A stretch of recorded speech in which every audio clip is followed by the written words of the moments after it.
నియోజకవర్గం కోటనందూరు మండలం బొద్దవరం గ్రామ సర్పంచ్ వేగి లక్ష్మీ అప్పలనాయుడు, బిళ్లనందూరు గ్రామ సర్పంచ్ బొత్సమ్మంగా సత్యబాబు ఆధ్వర్యంలో మండల అధ్యక్షులు లగుడు శ్రీనివాస్ పర్యవేక్షణలో ఏర్పాటు చేసిన ఎన్నికల ప్రచార కార్యక్రమానికి దాడిశెట్టి రాజా తనయుడు శంకర్ మల్లిక్ విచ్చేస్తారు.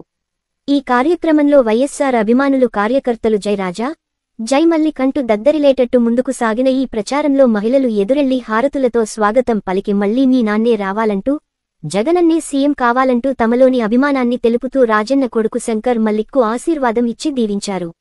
అనంతరం శంకర్ మల్లిక్ మాట్లాడుతూ రాష్ట్రంలో గతంలో ఎన్నడూ లేనంతగా సంక్షేమం అమలు పరిచిన ఒకే ఒక సీఎం జగన్మోహన్ రెడ్డి అని, ప్రజలు ఆర్థికంగా ఎదుగుదలకు ఎన్నో సంక్షేమ పథకాలు రూపొందించారని, గతంలో ఎన్నడూ ఇటువంటి పరిపాలన విధానాలను సాగించలేదని, పార్టీలతో ప్రమేయం లేకుండా ప్రతి గడపగడపకు సంక్షేమ పథకాలు అందాయని, మీ అమూల్యమైన ఓటు ముద్ర ఫ్యాన్ గుర్తుపై వేసి విజయాన్ని అందించాలని ప్రజలను కోరారు.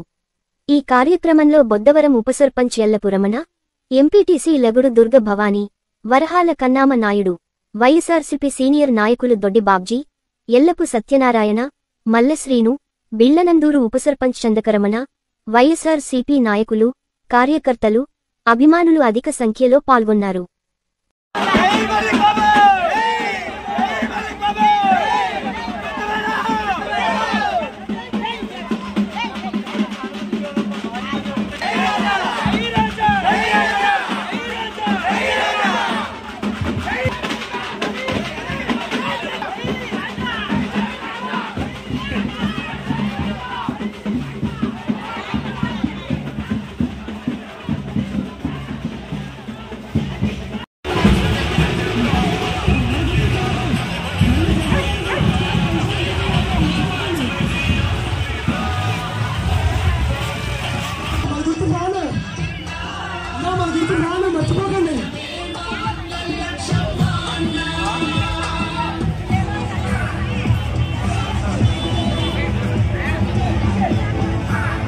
అక్క మన గుర్తు ప్రాణం మర్చిపోకండి, దగ్గర కనిపించాలి నాన్నగారిని.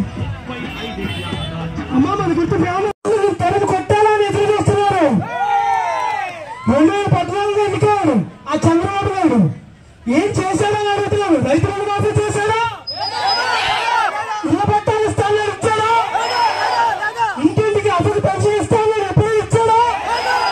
అదే మన జగన్మోహన్ రెడ్డి గారు ఎన్నికైన దగ్గర నుంచి ప్రతి ఒక్కరికి, ప్రతి ఇంటికి, ప్రతి ఒక్క నవరత్నాలు అందేలాగా 99% ఇచ్చారని ఈరోజు నేను మనవి చేస్తున్నాను.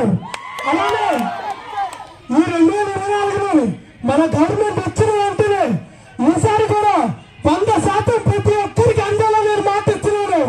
మా నాన్నగారు వచ్చిన వెంటనే ప్రతి పేదవాడిని, అలానే ప్రతి ప్రజల్ని ఆదుకుంటారు. అందరికీ నేను మా నాన్నగారు తోడు ఉంటానని ఈరోజు మాటిస్తున్నాను. మీ అందరికీ తెలుసు జగన్మోహన్ రెడ్డి గారి పరిపాలన ఎలా సాగిందన్నది. ప్రతి స్కీమ్ కూడా నేరుగా మీ అకౌంట్లో ఏ విధంగా పడిందో మీ అందరికీ తెలుసు. ఈరోజు తెలుగుదేశం పార్టీ వారు రకరకాల స్కీములు పెట్టి మళ్ళీ మభ్య పెట్టడానికి మన దగ్గరకు వచ్చారు. ఈరోజు జగన్మోహన్ రెడ్డి గారిని మనం తప్పు చేసి కానీ వదులుకుంటే మళ్ళీ అధోగతికి పోవాల్సిన పరిస్థితి వస్తుంది. ప్రతి ఒక్కరు గమనించాలి. ఆచరణ శాసన ఛార్జింగ్ అయినటువంటి హామీలన్నిటి కూడా చంద్రబాబు నాయుడు నెగ్గడానికి, ఆయన అధికారంలో రావడం కోసం రకరకాల మోసపూరిత హామీలు ఇవ్వడం జరిగింది. అవన్నీ మీరందరూ గమనించండి. ఎందుకంటే మనందరికీ తెలుసు జగన్మోహన్ రెడ్డి గారు చేసిందే నేను చెప్తాను, అబద్ధం అనేది నేను ఆడనని చెప్పి చెప్పడం జరిగింది.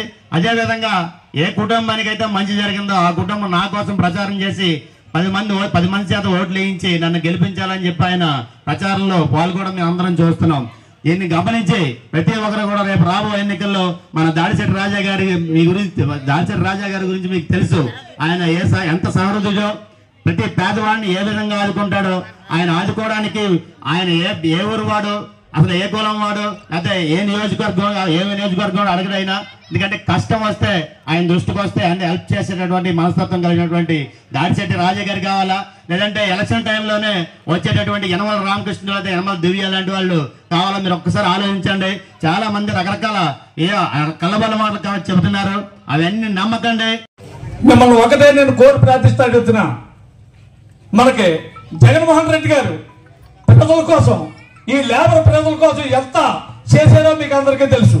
అలాగే మన ఎమ్మెల్యే గారు ఆపదలో ఉంటే ఎంతో మంది ఎమ్మెల్యేలను చూసాం, కానీ ఎలక్షన్ లో వచ్చి ఓటు అడిగేవారు తప్ప కానీ ఎవరికి కూడా భోజనం పెట్టిన పాపం లేదు. ఈరోజు మన రాజా గారు ప్రతి ఒక్కరూ ఆయన ఆకలిస్తుందంటే ఆదరిస్తున్నారు.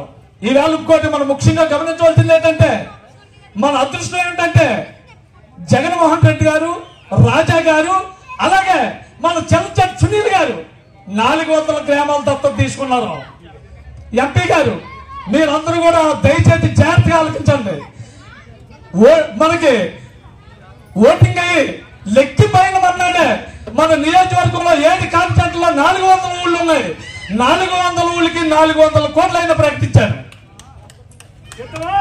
అలాగే మన నియోజకవర్గంలో బ్యాటరీ కట్టడానికి ఆయన ఎంతో కృషి చేస్తున్నారు. అయితే మీకు అలాగే గత ప్రభుత్వాల్లో ఎంతో మంది సర్పంచులు చూశారు. మీరందరూ దీవించి నన్ను సర్పంచ్ గా నెక్కించి నన్ను గ్రామం మీద మీరు దీవించారు.